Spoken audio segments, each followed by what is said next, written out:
Hello दोस्तों, आज के इस वीडियो में हम लोग basic to advance English grammar को सीखने वाले हैं। तो दोस्तों, आज का ये जो वीडियो होने वाला है वो एकदम स्ट्रक्चर बेसिस पे है। जैसे कि हम लोग इंग्लिश ग्रामर के बेसिक लेवल को यहाँ पे लिखा गया है, उन सबको लिखकर इसलिए बताया गया ताकि आपको अगर ये नोट चाहिए तो आप मेरे को इंस्टाग्राम पे डीएम कीजिए, मैं आपको ये नोट्स प्रोवाइड करा दूंगा जिससे आपको हमेशा याद रहे। उसके लिए ये पूरी बेसिक टू एडवांस लिखा गया है इसको, ठीक है, टॉपिक वाइज। तो चलिए स्टार्ट करते हैं। पहला है हमारा basic to advance English grammar. इसका जो स्ट्रक्चर है वो देखिए। इंग्लिश ग्रामर के बेसिक लेवल को गहराई से समझने का मतलब है वाक्य की बनावट यानी सेंटेंस का स्ट्रक्चर, ओके, को समझना है।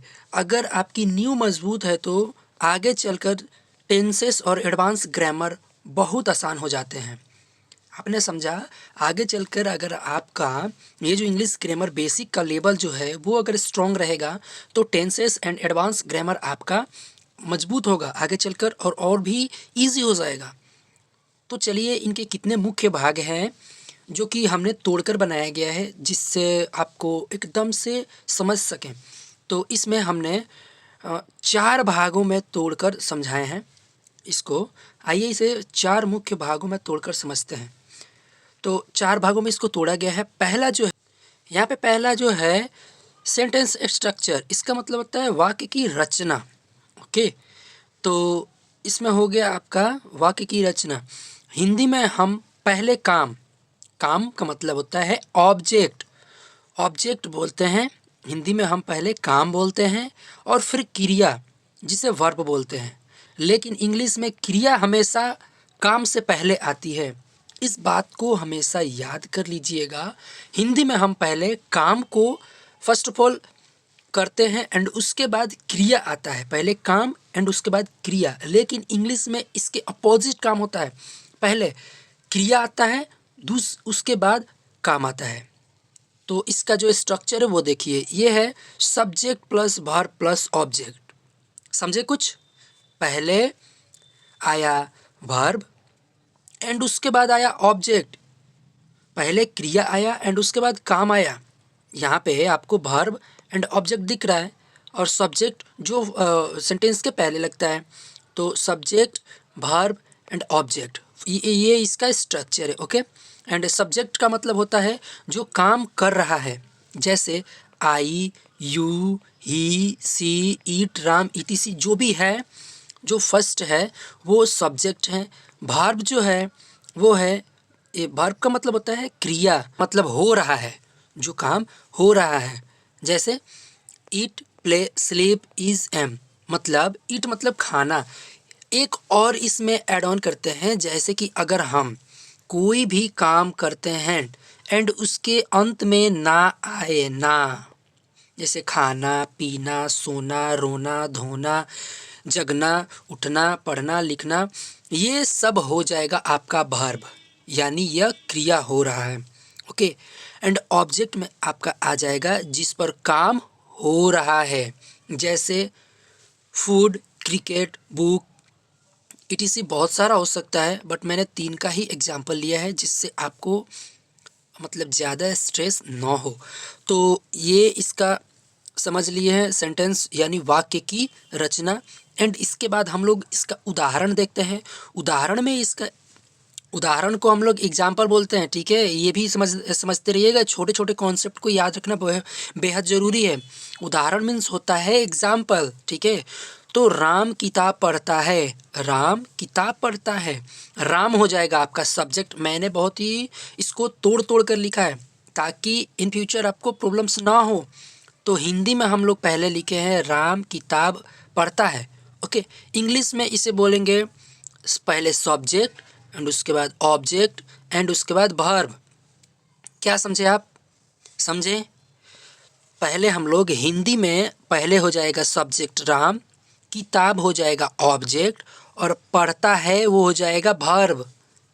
एंड इंग्लिश में ठीक इसके अपोजिट, सब्जेक्ट को सब्जेक्ट की जगह रखेंगे, सब्जेक्ट को सब्जेक्ट की जगह रखेंगे एंड ऑब्जेक्ट को हम लोग सीधे पीछे की तरफ भेज देंगे, ठीक है। एंड वर्ब को बीच में ला देंगे। चलिए इसे फिर से समझते हैं। चलिए इसे फिर से समझते हैं। मैंने उसको मतलब क्या बोलते हैं, उसमें ज़्यादातर लिख दिया था जिससे वो थोड़ा अच्छा नहीं लग रहा था। चलिए इसको आप समझिए। जैसे कि हम लोग हिंदी में लिखते हैं राम किताब पढ़ता है, एंड पहले लिखते हैं सब्जेक्ट, उसके बाद ऑब्जेक्ट एंड उसके बाद वर्ब। बट इंग्लिश में ठीक इसके उल्टा होता है। ठीक है, पहले सब्जेक्ट एंड उसके बाद वर्ब एंड उसके बाद ऑब्जेक्ट। जैसे Ram reads the book, Ram reads the book. Next देख लेते हैं। दूसरा है हमारा सब्जेक्ट वर्ब एग्रीमेंट। इसका मतलब होता है इंग्लिश का जो ये सब्जेक्ट वर्ब एग्रीमेंट का मतलब होता है तालमेल, बट इसका होता है इंग्लिश का सबसे ज़रूरी नियम। जैसा सब्जेक्ट होगा वैसा ही उसकी हेल्पिंग वर्ब होगी। ठीक है, तो पहला हो जाएगा सब्जेक्ट टाइप, हम लोग देख लेते हैं, एंड उसके बाद सब्जेक्ट्स देखेंगे एंड उसके बाद हेल्पिंग वर्ब्स देखेंगे। ठीक है, तो सब्जेक्ट हो जाएगा first person and second person and third person. First person, second person and third person को देखेंगे। फर्स्ट में आ जाएगा आपका आई यानी मैं, एंड सेकंड में आ जाएगा तुम आप यानी यू, एंड थर्ड पर्सन में आ जाएगा ही सी इट राम यानी वह नाम, वह या फिर अदर किसी का नाम, किसी जगह का नाम, किसी व्यक्ति का नाम, जैसे राम, सीता, गीता, मोहन, वैसे नाम। ठीक है, एंड वैसे हो जाएगा किसी जगह का नाम, जैसे रामपुर, दिल्ली, नोएडा, इधर हो जाएगा पटना, इधर हो जाएगा, मतलब बहुत सारा जगह का नाम हो सकता है। एंड इसमें हमेशा हेल्पिंग वर्ब्स को देखते हैं। जैसे आई के साथ में हमेशा एम या हैव का उपयोग किया जाएगा। यू के साथ में भी एम एंड हैव का उपयोग किया जाएगा। And he she it Ram के साथ में इज एंड हैज़ का उपयोग किया जाएगा। क्या समझे आप? इज एंड हैज़ का उपयोग किया जाएगा। ओके, तो चलिए इसको हम लोग एग्जाम्पल से समझते हैं ताकि हमें कोई भी प्रॉब्लम ना हो। तो दोस्तों इसमें एक और है जिसे बोलेंगे हम लोग plural. First person, second person, third person and plural जिसे बोलते हैं बहुवचन। इसमें आ जाएगा आपका we, they and boys, we, they and boys. तो इसका हेल्पिंग वर्ब्स होता है आर या हैव, आर या हैव। ठीक है, एंड चलिए देखते हैं इसका नेक्स्ट जो होगा। नोट में कुछ लिखा गया है, इसको पहले समझ लीजिए। नोट में जो लिखा गया वो है सिंगुलर एक वचन के साथ इज और प्लूरल जिसे बहुवचन के साथ आर का प्रयोग होता है। एक वचन के साथ में इज एंड बहुवचन के साथ में आर का उपयोग किया जाता है, यानी सिंगुलर के साथ में इज, प्लूरल के साथ में आर। ये कॉन्सेप्ट याद रखिएगा, हर सेंटेंस आराम से आप ट्रांसलेट कर पाइएगा। तो चलिए थर्ड जो है वो है हमारा आर्टिकल्स, इसे समझते हैं एंड आगे बढ़ते हैं। तो थर्ड जो है आर्टिकल्स, आर्टिकल्स उन्हें बोलते हैं ए, एन एंड द। ये इसका तालमेल को हम लोग आर्टिकल्स बोलते हैं। तो चलिए इसका जो है वो समझते हैं। लोग अक्सर इनमें गलती करते हैं, इन्हें नाउन से पहले लगाया जाता है। क्या लिखा गया है, इस कॉन्सेप्ट को ध्यान से समझिएगा। लोग अक्सर इनमें गलती करते हैं। क्या गलती करते हैं? इन्हें नाउन से पहले लगाया जाता है, यानी नाउन का होता है संज्ञा। ओके, अब ये भी सब हिंदी का जैसे सेंटेंस है, तो हिंदी में तो आप आसानी से समझते होंगे। तो इसे चलिए देखते हैं। तो इसका है पहला ए, दूसरा है एन एंड तीसरा है the. A an the. A का हो जाएगा जब शब्द की आवाज़ व्यंजन यानी कॉन्सोनेंट से शुरू हो, जैसे ब, क एंड म, ब, क एंड म। तो हमेशा उसमें यहाँ यू पर आवाज़ वाई या य की है, यू पर आवाज़ वाई या य की है। जैसे a boy, a university, a university.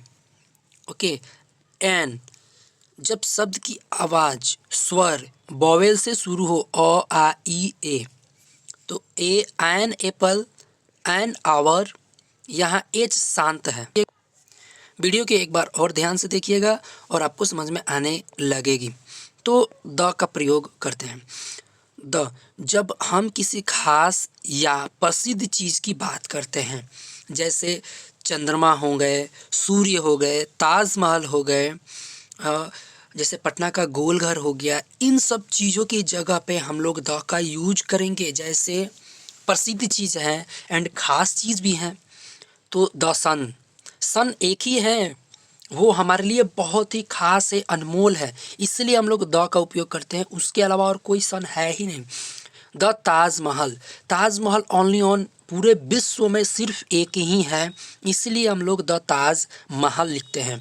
The book I gave you, इसका मतलब होता है जो किताब मैंने तुम्हें दी थी, जो किताब मैंने तुम्हें दी थी। यह एक यूनिक सा बुक है, जो किताब मैंने तुम्हें दी थी। देखते हैं, अगला समझते हैं basic helping verbs. Basic helping verbs जैसे इज, एम, आर, वॉज, वर।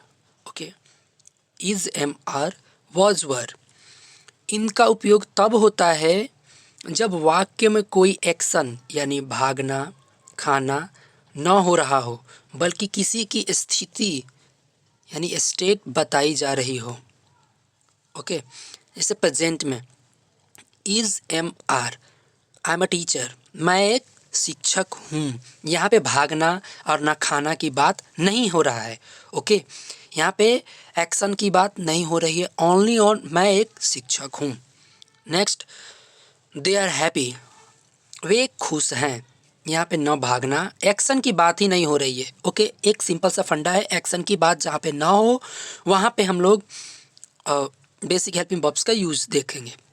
तो यहाँ पे दे आर हैप्पी, वे खुश हैं। शी इज़ ब्यूटीफुल, वह सुंदर है, वह सुंदर है। तो ये प्रेजेंट की बात हो रही है। अब हम लोग पास्ट की बारी, तो पास्ट की बारी है। पास्ट मीन्स होता है भूतकाल, प्रेजेंट मीन्स वर्तमान। ओके, तो यहाँ पे वॉज वर का उपयोग देखेंगे। वॉज वर में हो जाएगा he was a king, he was a king, वह एक राजा था। सेकंड देखेंगे वी वर फ्रेंड्स, हम दोस्त थे, हम दोस्त थे, वी वर फ्रेंड्स। और नोट है प्रैक्टिस, नीचे दिए गए वाक्यों को इंग्लिश में अनुवाद यानी ट्रांसलेट करने की कोशिश करें एंड इसका आंसर कमेंट में ज़रूर लिखें। ठीक है, कमेंट्स में ज़रूर लिखें।